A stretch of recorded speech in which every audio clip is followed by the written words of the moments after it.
Alright, so here we are, and I've got my dirty quad down, and it is time, as you may be able to tell, to change a broken part. And the part that I need to change today is the actual camera, the FPV camera.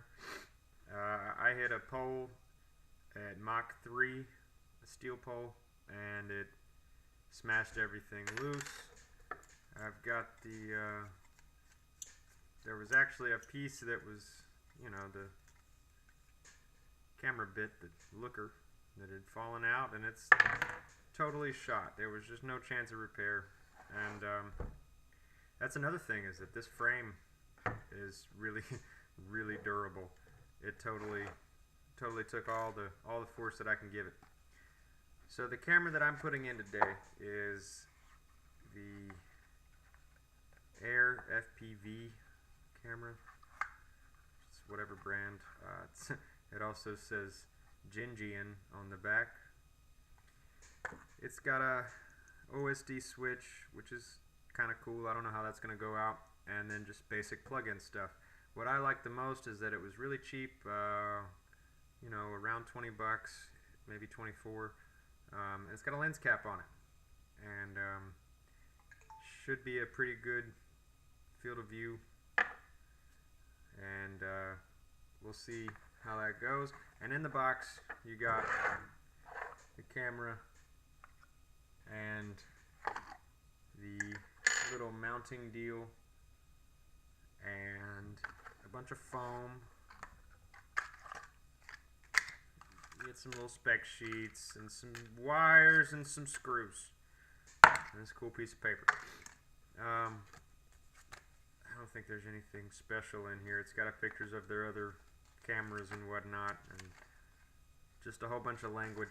But yeah, I'm gonna go ahead and get this all flipped over. I don't know.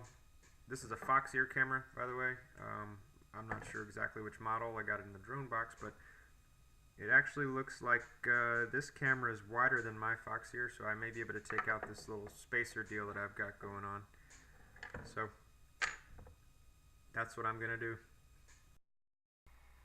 Alright, so I've got this thing on my quad, and this is the next day, and I've done some flying with it, and yeah, my first impressions are this.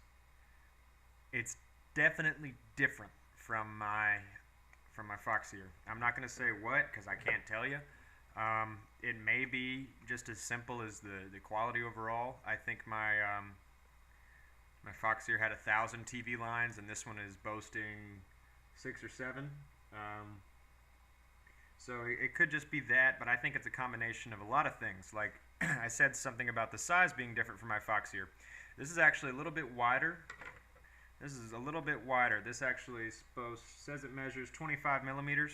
I'm not sure of the Fox Ear, but I had a spacer on the Fox Ear, and I was able to get that gone and get this tight. On this frame, which is a Stretch X from Solo Good, I think it's an iFlight copy or whatever. I did end up having some trouble with these supports, the camera supports and the frame. It was almost as if the camera's just a tad bit fat. And you may also notice that these screws are out a bit, and I had to jimmy a washer, or a spacer actually, because of the hardware that they sent. I had to use a long screw with a nut on it to create a spacer to accommodate for the carbon fiber and to go into the threaded bung on the camera. Make sure I had a tight fit. Otherwise, it was wonky, to say the least. And another thing that may be affecting my perception of this camera is because of the size, I may not be able to get the exact same angle. And while it's mighty close to what I'm used to in my few days of flying the Fox Ear before I blew it up, it's definitely different, and the quad feels completely different. So it's definitely not a bad camera. My first thoughts were that the picture was really good compared to what I was used to flying, but something about the field of view, I believe this has a 2.1 millimeter lens versus the larger lenses, and I did I did that on purpose. I think I have a larger field of view, which could be screwing up my my general perception of where I am with the quad. But all in all, it's a cheap camera. Like I said, it was less than 25 bucks. I'll have a link below. And if you're looking to have a backup camera for your rigs, I think this is probably a really great option. Another great option for a backup camera is just the little whoop cameras. They come with a VTX that you may or may not use, but they've got all the same wires, power, video, and ground. And let's just see, versus the 18 grams that this weighs, all the hardware, just this camera comes in at 1 gram.